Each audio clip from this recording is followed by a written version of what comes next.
So today we're wrapping up our series, Better Decisions, Fewer Regrets. And the big idea in this series is the often overlooked relationship between good questions and good decisions. Good questions actually set us up to make good decisions. And I'm convinced that if you've been following along in this series, that you're convinced as well, that if you will ask, answer honestly, and act on your answer to the 5 questions we're talking about in this series, you will make better decisions, and consequently, you will live with fewer regrets. Your life will be better, and the people who look to you and depend on you, their lives will be better as well. Because we aren't the only people impacted by our decisions, right? And we're not the only people impacted by our regrets either. Quick review. The first question we explored was the integrity question. The integrity question. Am I being honest with myself? Am I being honest with myself? Really? You will never get to be where you want to be until you are honest about where you currently are. The most difficult person to lead is always the person in the mirror. So, whenever you're making a decision of any consequence, before you commit to an option, ask yourself, am I being honest with myself? Am I being honest with myself about why I'm doing this, choosing this, purchasing this, calling him, calling her back? Second question was the legacy question. The legacy question is, what story do I want to tell? When the decision that you're in the process of making right now, relational, financial, academic, professional, when the decision you're in the process of making right now, when it's nothing more than a story you tell, what story do you want to tell? Make it a story you're proud to tell. In fact, better than that, be the hero in your own story, not the villain. Be the person who exercised self-control, not the person who lost control. Use your superpower. We've talked about that. Your respond ability. That's your superpower. And you decide your story one decision at a time. Because as far as it's up to you, you write the story of your life one decision at a time. I want you to write or decide a great story. Our third question was the conscience question. Is there a tension that deserves my attention? Is there a tension that deserves my attention? You're considering an option and you're thinking about doing something specific. You're about to pull the trigger on the decision and everybody's nodding, everything looks good on paper, but there's just something about it that doesn't seem right, something that you can't put your finger on. When that happens, pause and pay attention to that tension. Now, last time we were together, we explored the fourth question, the maturity question, and the maturity question is, what is the wise thing to do in light of your past experience, in light of your current circumstances, in light of your future hopes and dreams? What is the wise thing for you to do? An option may be legal or acceptable or permissible, not exactly immoral, but is it wise? Remember this, a decision can be not wrong and not wise at the same time. Unwise decisions, remember this, unwise decisions are gateway decisions. They lead to regret. In fact, your greatest regret was preceded by a series of unwise decisions. How do I know that? Because it's true for all of us. The decisions that preceded your greatest regret, they weren't wrong, they weren't illegal, but looking back, they were terribly unwise. So decide wise. And that brings us to our last question. Our fifth question is actually the relationship question. Now, again, if you've been a part of this series, you know by now that most of these questions are a bit terrifying because they are, in fact, so clarifying. And by clarifying, I'm referring to the fact that in most instances, you know the answer to the question even before you finish asking the question, right? And once we know, we can't unknow. And once we know the answer to these questions, we feel accountable. We feel accountable to ourselves, which is good. And honestly, it's a bit terrifying. It actually reminds me of a question my mentor, Reggie Campbell, used to ask me. He used to say this. He'd say, Andy, what do you hope I don't ask you about? Now, that's a terrifying question, right? Andy, what do you hope I don't ask you about? So I would dodge this question and I would say this, well, you can't ask that question, Reggie. You got to dig around a little bit. That's cheating. You got to discover that for yourself. And he would laugh and then he would repeat the question. Andy, what do you hope I don't ask you about? So our fifth and our final question is perhaps the most clarifying question of all. But honestly, in some ways, it's the most terrifying question of all. It's clarifying, and clarity is often the thing we need to push us past our resistance to making a good decision. And I promise you, There will be resistance with this one. In fact, this may be the question you will be most tempted not to answer honestly, because it will require the most of you. So, once again, the disclaimer: you don't have to act on your answer, but you owe it to yourself to know the answer to this question, because what you won't know, what you refuse to know, can hurt you. And in this case, what you refuse to know or acknowledge or admit is going to hurt the people closest to you as well. Again, this is the relationship question. And as I mentioned last time, when you envision your future, and it's true, when you envision your future, you never envision yourself alone. There's always somebody beside you. This is true of all of us. And perhaps that somebody is already beside you. Our final question, this fifth question, will help you keep them there. Perhaps you're looking for that someone. Getting in the habit of asking this question now, if you do that, you will become the person that the person you're looking for is looking for. Because you know who you're looking for? You're looking for someone amazing, right? So are they. Asking and acting on this fifth question will increase your amazing quotient, I guarantee you. But the benefit of asking this question, this relationship question, it actually extends beyond that special somebody. This question, when asked and answered honestly, and then acted on, it has the potential to enhance the quality of every single relationship you're in. It has the power to restore broken relationships, heal relationships. It has the power, honestly, to rekindle romance, to restore what was lost. But before the big reveal, another disclaimer. Unlike the other 4 questions in this series, this one does not come with a guaranteed ROI, return on investment. The other 4 do, but not this one. Here's what I mean. You will always come out ahead by being honest with yourself, really. You'll always have something to show for writing a story you're proud to tell. There will be a measurable return for paying attention to the tension and doing the wise thing. You ask those other 4 questions, you are going to benefit. Our first 4 questions always yield a favorable return, sometimes immediately, but always eventually. But our fifth and final question is different. There may be no tangible, measurable, or even noticeable return on your effort in asking this question. While the first 4 questions are demanding in the moment, our final question is demanding throughout every waking moment. And the reason being, our final question isn't about making your life better. It's about making someone else's life better, which may make your life better. But honestly, it may not. However, this fifth and final question, should you have the courage to ask it and act on it, positions you to make the world better. So, here we go. Throughout Jesus' ministry, when you follow Jesus through the Gospels, throughout his ministry, he was constantly hinting at the fact that something new was on the horizon, something designed to actually replace much of what was in place in first century Judaism. And while many people were hoping for political reform, Jesus had something entirely different in mind, something much bigger than political reform, something far more inclusive. His hints, his parables, his foreshadowing, they were all designed to create a sense of expectation in the minds and the hearts of his followers. So when he entered Jerusalem for his final visit, you know the story, crowds lined the streets to welcome him. They knew something was up, but their expectations were political, regal, messianic. He had their attention, but they did not understand his intention. In fact, even his 12 apostles were confused about his ultimate aim. Right up to the very end, they are jockeying for positions of power in the soon-to-be reestablished independent kingdom of Israel. So, on the night of his arrest, he gathers them together for what would be their final Passover meal, and he finally reveals his intentions. He makes his intentions clear. To begin with, he announced that he was leaving.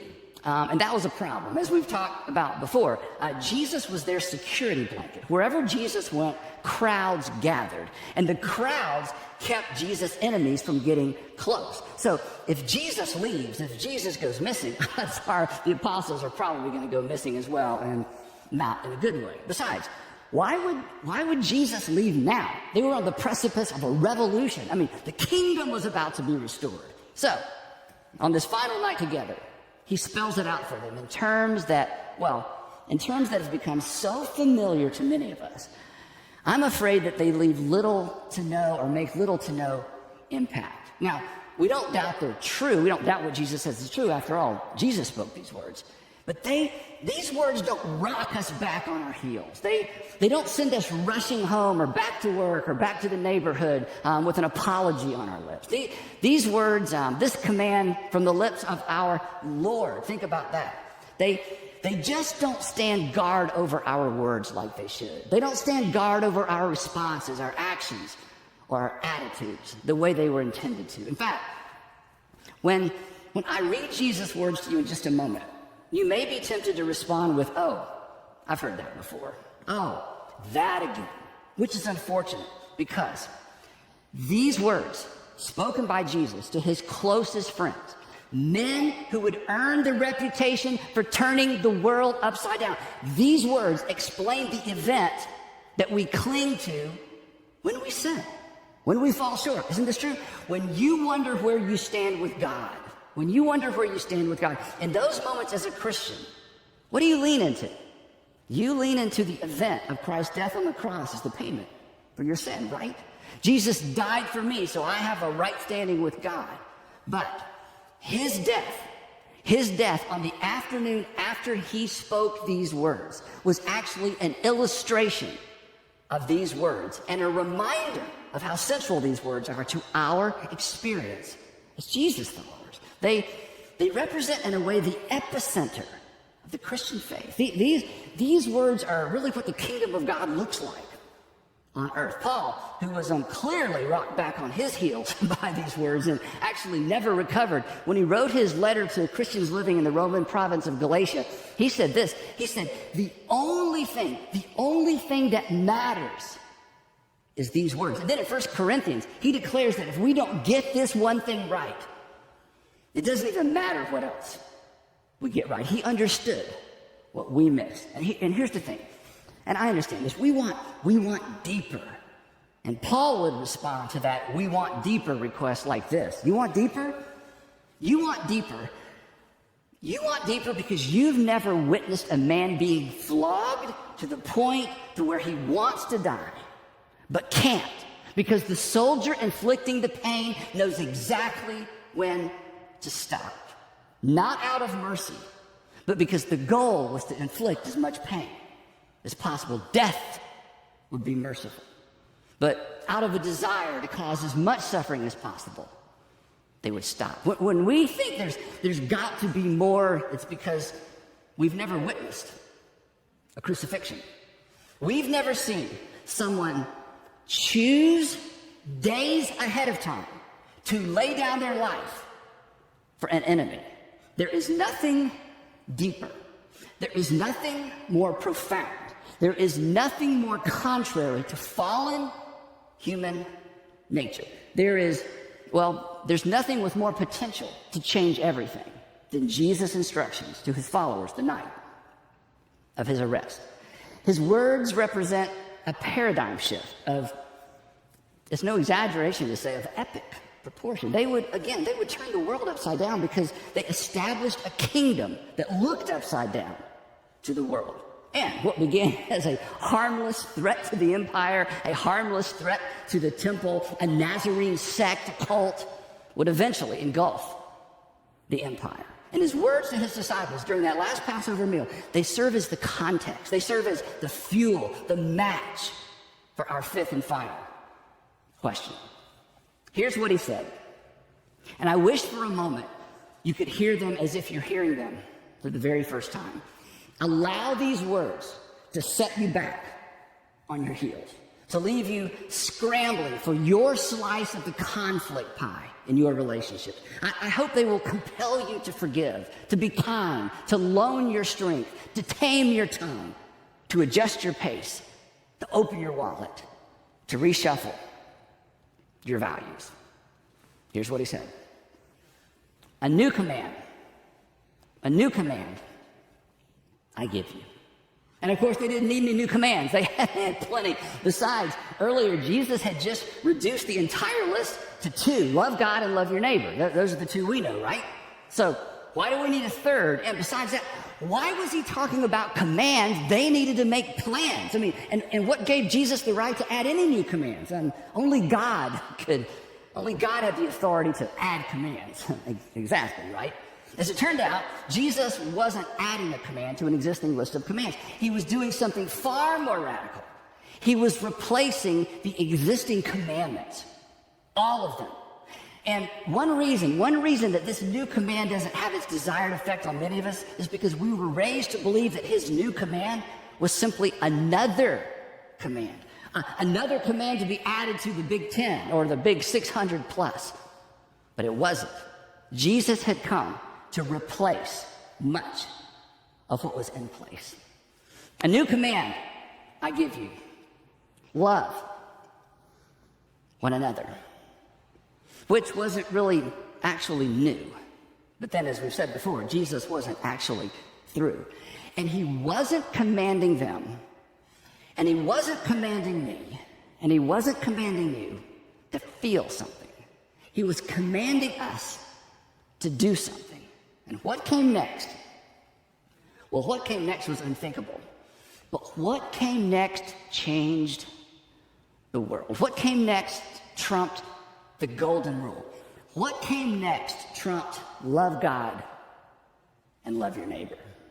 As I have loved you, so you must love one another. This was so disturbing. In this moment, Jesus establishes himself as the standard for love.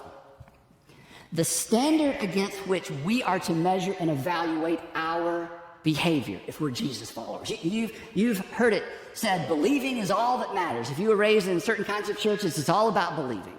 Jesus would say to you, if you're going to participate in my kingdom, loving as I have loved is what matters most. Doing for others what one hoped others would do for them in return, that was so last century. That was so old covenant. Jesus tells his followers on the night of his arrest to do unto others as he had done unto them. Now, this was extraordinarily personal for the guys seated around the table, right? I mean, when we read, as I have loved you, you're to love one another, we think of the cross. They didn't. They thought back over the previous 3 years. I mean, Jesus could have gone around the table and called them all out one by one. Matthew, you remember what you were up to when we met? Yes, sir, I was working for Rome from home. I was pretty much a government-sanctioned thief with bodyguards. I remember because good people, they kept their distance from me. And Jesus could have said, Matthew, do you remember what I said to you that afternoon when we met? Yes, sir. You invited me to follow you. And no one had ever done that before. In fact, when people thought I was following them, they just rushed home. Exactly. Matthew, extend that same grace to every single person you meet for the rest of your life. As I have loved you, Matthew, that's how I want you to love. And he could have worked his way around the table, one by one. Love as I have loved you. Extend the same grace, the same forgiveness that I have extended to you. So, real quick, how about you? Let's put you in Matthew's seat for just a minute. What were you up to? What were you up to when you first understood and accepted the call to follow Jesus? Think about that season of your life. And to think, he loves you. Anyway, he hears your prayers. He forgives you over and over for the same dumb stuff, right? Me too. I mean, in my case, I have no excuse. I have no excuse not to extend grace, forgiveness, and mercy, second and third chances to everybody I meet. Because I've been commanded to love as I have been loved. And I have been given second and third chances by my Savior. And as Jesus looked around the table that night, he could have added, and gentlemen, if you think you've seen me love, you haven't seen anything yet. Because tomorrow, covered in my own blood, I'll put on a demonstration of love that will take your breath away. But more important, it's going to take your sin away.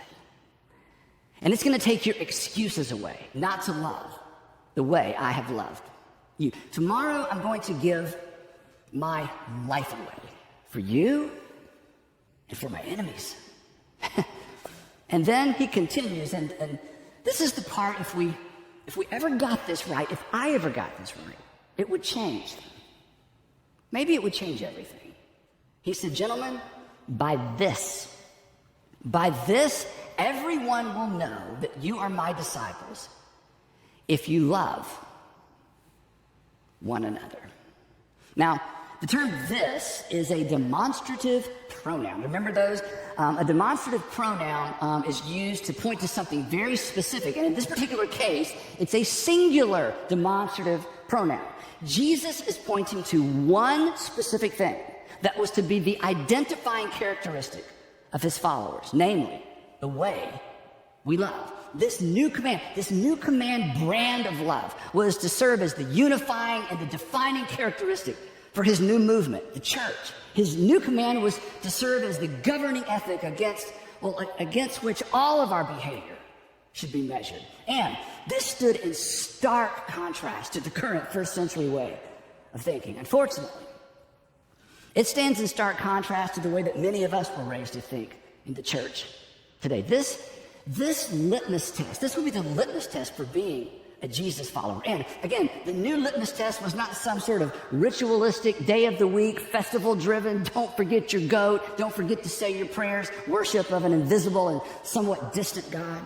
Following Jesus would not be looking for ways to somehow get closer to God who dwelled out there somewhere. Jesus followers, according to what Jesus said that night, Jesus followers would demonstrate their devotion to God by putting the person next to them in front of them, as he would do the following afternoon. Authentic Jesus followers would not authenticate their love for God by looking up. They would authenticate their devotion to God by looking around, by loving the people around them. And then, this was so unprecedented, and an unprecedented move for a religious figure especially. Jesus didn't leverage his position or even his equality with God or his messianic authority to stir his followers to action. He didn't say, hey guys, you better do this because, well, do you know who I am? He didn't anchor his new command to his divine right as king.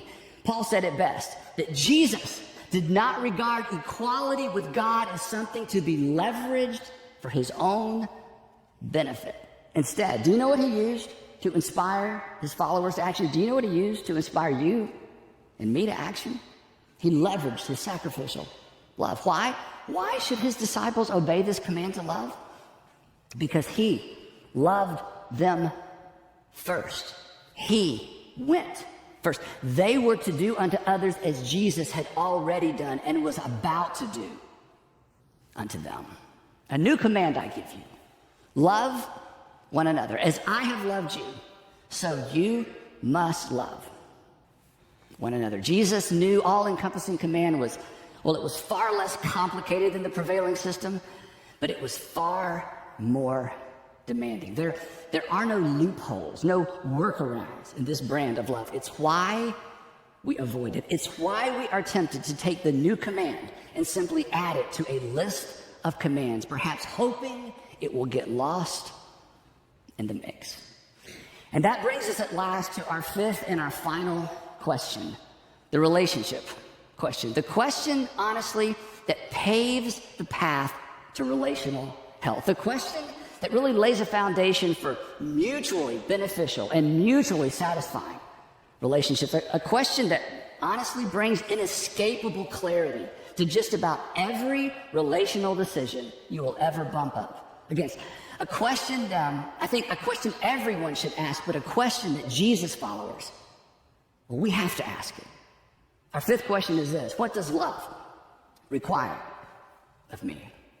What does love require of me? This clarifying and, as I said earlier, terrifying question should stand guard over our consciences It should serve as a guide, a signpost, a compass as we navigate the complexities of relationships. It should inform how we date, how we parent, how we boss, how we manage, how we coach. It should form a perimeter around what we say and what we do in our roles as spouse, co-worker, neighbor, friend. This question gives voice to God's will for us on so many issues, on issues where the Bible is silent. It fills the gaps. It succeeds where concordances fail. If you're a Christian, it crushes that insipid justification that we all grew up using. But the Bible doesn't say there's anything wrong with, right? This question closes all those loopholes. In fact, it exposes our hypocrisy. It stands as judge and jury. It's so simple. But it is so inescapably demanding, and it intersects with every imaginable relational scenario. I mean, we're all tempted to ask or wonder sometimes relationally, how little can I get by with, right? The very thing we don't want the person on the other side of us to consider. This question calls us to account. So, relationally speaking, when you're not sure of what to say or do, simply ask, what does love require of you? When unsure of what to say or do, ask, what does love require of you? And then do unto others as your heavenly Father through Christ has done unto you. He did what was best for us. We are in turn to do what's best for others. We are to love as we have been loved. And when we fall short, we're to own it quickly. We're to own it before anyone even has to bring it to our attention. And if that sounds like too much to ask, congratulations, then now you know that you understand exactly what Jesus is asking of us. If there's something in you that's like, I just don't know if I can live up to that, then you understand what he's calling us to. Now, I imagine that you're smart enough and emotionally dialed in enough to know what love requires of you most of the time, even if we don't want to admit it, right? But just in case, if love one another is not specific enough, the New Testament is actually full of real-world applications of what Jesus' new command brand of love looks like. In fact, the authors of the New Testament did not add to Jesus' new command. This is an area where it gets confusing really quickly. They didn't come along and add to Jesus' new command. They simply explained what it looks like. They tell us how to apply it. And the Apostle Paul provides us with, I think, the clearest applications. In his letter to Christians living in the Roman province of Galatia, we mentioned earlier, he insists, he says this, when it comes to relationships, God will always nudge you. The Spirit of God will always nudge you in the direction of kindness, goodness, gentleness, faithfulness, and self-control. When you're tempted to try to control someone else, Paul says the Spirit of God is going to nudge you in the direction of self-control, because that's what love requires of you. When in doubt, simply max these out. But this was actually the Apostle Paul's abridged list. His most detailed description of what real-world love looks and acts like is found in his first letter to Christians living in Corinth, right? We've talked about this so many times. In fact, that list is so familiar, I fear it doesn't even create so much as a ripple in our conscience sometimes, especially for most modern readers. And that's unfortunate, because Paul's description in 1 Corinthians is the gold standard of what love looks like in the real world. What does love require of us? You know this. He says, well, it's patient. It's kind. This brand of love doesn't envy. It doesn't boast. It's not proud. It does not dishonor others. Love never treats another person dishonorably, disgracefully, indecently. Again, love never treats another person dishonorably, disgracefully, or indecently. One more time. Love never treats another person dishonorably, disgracefully, or indecently, because Jesus never treated another person, including you, dishonorably, disgracefully, or indecently. What if we just got that right? Love, he goes on, he says, love doesn't create regret. It's not self-seeking. It's not easily angered. It doesn't keep score. Love conveniently forgets the bad and elevates the good. Love forgives and pretends to forget. That's what love requires. Love doesn't delight in evil, but it rejoices with what's true. It always protects. In other words, love never smuggles something harmful into the relationship. Just the opposite. Love keeps harmful things out. Love doesn't seek to win arguments. Love works to protect the relationship. Love chooses to trust. He finishes up this powerful piece of literature. He says, love always hopes, and it always preserves, it always protects.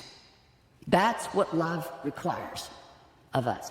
That's why our fifth question is not for the faint of heart. But before you decide to remove it from the list of questions to ask whenever you're making a decision, I want you to consider this. Isn't that, or aren't these things what you hope for or even expect from the people closest to you? Your spouse, your fiance, your significant other, your kids? Isn't this what you hope for from your friends and your neighbors and the people you work with? I mean, if these are the behaviors or responses we consciously or even subconsciously expect from others, shouldn't they be required of us as well? So, before you react to someone, before you over-respond to someone, before you remind them of their past, before you get out of the car and go into the house to straighten everybody out, before you walk into his or her office, as you're contemplating that invitation, before you decide, ask, what does love require of me? What does love require? I know what I've done in the past. I know what everybody expects. I know what everybody else does. I know what my pattern and my habit has been. I know what they deserve. But what does love require of me? If you're a Jesus follower, this is like asking, what does my Lord require of me? It may require you to get up out of your chair in just a few minutes and walk into the kitchen or the bedroom and apologize. It may require you to pick up your phone and rebuild a bridge that you burned down with your unassailable logic and sarcasm. You were right. But being right wasn't what love required. You may need to write a letter or rewrite an email. And no, the other party may not be interested in what love requires of them or what love requires of you, but that's okay, right? Chances are, isn't this true? Chances are there was a time when you weren't interested in what God's love for you required of him. But he didn't quit pursuing you. There are things, and this may be hard for you to take coming from me, but there are things that I'll never understand. In fact, there are things that Jesus said I'm not exactly sure what to do with in the modern world. But my lack of understanding never impedes my capacity to put others first.